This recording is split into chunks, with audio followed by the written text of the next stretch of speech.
James Harden's meltdown for the Sixers might as well have been a crime scene. The suspect quit on his team. Why else would he take just 2 shots the second half? But then you ask yourself, what was his motive? I mean, whenever he's quit before, he wanted to trade. This time, what did he even want? Well, maybe it wasn't on purpose. Maybe he is that bad in big games. When you look at Harden's career, this was actually the most predictable meltdown ever. How does an MVP become a scrub in the playoffs? Why can he not last more than 2 seasons with another star teammate? This is an investigation into the mystery of James Harden. And what if I told you that awful Game 6 against the Heat wasn't even in the top 3 of his worst playoff games? Harden was drafted 3rd overall in 2009 to a Thunder team that already had Kevin Durant and Russell Westbrook. It was their 2nd season after moving to OKC from Seattle, and they jumped from 23 wins to 50 Harden's rookie year. Now, I want to look at stats in elimination games because that is what people focus on with James Harden's career. They were a huge underdog against Kobe's Lakers, who were the 1 seed, and OKC was down 0-2 in the first round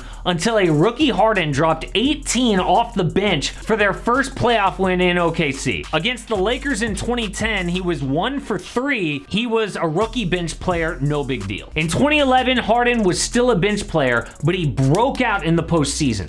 Dropped 17 with 4 clutch threes to close out Memphis in a Game 7. Then in the conference finals against Dallas, Harden hit the dagger in Game 2 to tie the series. Dallas eventually won the title, but the Beard was clearly OKC's 3rd best player at 21 years old. The next season, Harden won 6th Man of the Year, but really, he was like a 6th starter because he closed every big game. Ron Artest viciously elbowed Harden late in the season, but he recovered from a concussion just in time for the playoffs. In Game 4 of Round 1, OKC trailed Dallas by 13 late when Harden went off. He scored 15 of his 29 points to complete the sweep and return to the conference finals. In Game 5 against the Spurs, Harden hit the dagger step-back 3 over Kawhi to win the game. The young Thunder would lose in the finals to the Heat. He went 5 for 11 in elimination, but was really good overall for the Thunder that postseason. That has to be mentioned when we talk about James Harden's career. But that summer, OKC made one of the worst decisions in NBA history. They traded Harden for 2 role players and 3 picks just to save a couple $1,000,000. They just thought of Harden as a bench player, but Houston saw a superstar. Harden became the best regular season player in the NBA as a Rocket. He was top 3 in MVP 5 times in 7 years. But his first playoffs in Houston started as an 8 seed against his old team. And one of his best playoff games actually was an efficient 31 points with the flu to put the Rockets down just 3 games to 2 in the series. Facing elimination, he shot just 32% from the field. But he didn't have help. Well, the biggest free agent in basketball went to H-Town that summer. Dwight Howard chose the Rockets and Harden over Kobe and the Lakers. It took time to work Howard around Harden's ISO-heavy style, but they won 54 games and were favorites against the Blazers in round 1. Then, a young Damian Lillard stunned them with a series winner in Game 6. Harden put up 25 points per game, but hurt his team, shooting just 35% from the field and 25% from 3. It was an embarrassing performance at the worst time. Houston got in a hole so deep that by the time Harden did show up in Game 6, it was too late. No one could understand why Harden's superpowers just went away in the biggest moment. But he used that as motivation in 2015, and the Rockets won 56 games just behind the 1 seed Warriors. They easily beat an aging Dirk Nowitzki in round 1, but they were in big trouble in round 2 against the Clippers. Houston was down 19 in the 3rd quarter, but they stormed back, hitting 7 threes in the 4th to win on the road. But Harden was on the bench the entire time. He was playing so bad that his coach benched him, and then the whole team went on a run while he was just sitting there watching. It was another case of Harden carrying the team in the regular season, but being a no-show in the postseason. Eventually, he did show up in the conference finals, though. Houston was facing elimination against Golden State, and Harden dropped 45 points on 13 of 22 from the field for the win. And it only made the series 3 games to 1. And in Game 5, Harden went 2 of 11 with 12 turnovers to end their season. So even his big game to save them from a sweep meant nothing. Somehow things got even worse in 2016. The Rockets were expected to contend after that 56-win season, but they barely made the playoffs. Rumors started that Dwight Howard hated James Harden's style, and to make things worse, they lost in just 5 games to Golden State in round 1. Dwight Howard left in free agency, but just when things were falling apart, Chris Paul saved the day. He demanded a trade out of the Clippers, and the Rockets got him for 4 players and a first-round pick. They improved from 41 to 55 wins in 2017, but Harden was about to have his biggest playoff meltdown yet. They cruised past the Thunder without KD in round 1 and played the Spurs in round 2. Facing elimination in game 6, Harden went 2 of 11 with 6 turnovers and a 39-point loss.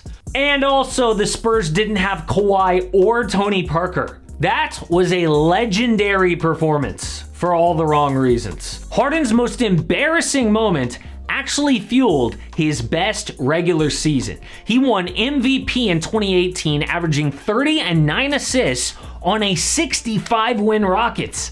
Everyone knew that the West Finals was basically the finals. It was Houston against KD's Warriors. In Game 1, Harden scored 43 points on 58% from the field in a 13-point loss. But somehow, Houston went up 3-2 in the series. Then, Chris Paul injured his hamstring.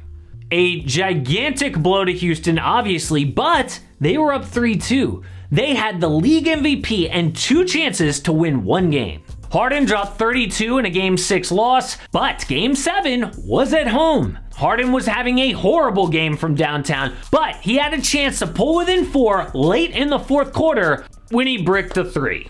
KD said after the game, James dribbled so much each possession, I knew at some point he'd wear down, and we were going at him on the defensive side of the ball as well. Most people say that that was Harden's best shot at a title, but I actually think the next season was even closer. Houston was the 4 seed with a healthy Chris Paul this time. In the conference semis against Golden State, Harden saved the season, forcing overtime, and then 7 points on 3 of 4 shooting in OT. Not only did that tie the series at 2-2, but Kevin Durant got injured. He went down with a calf injury, and all Harden had to do was force a Game 7 at home. He put up a monster stat line with 35 points, but he also had 4 turnovers in the 4th quarter, including a heartbreaker to Klay Thompson, who ended the Rockets' season.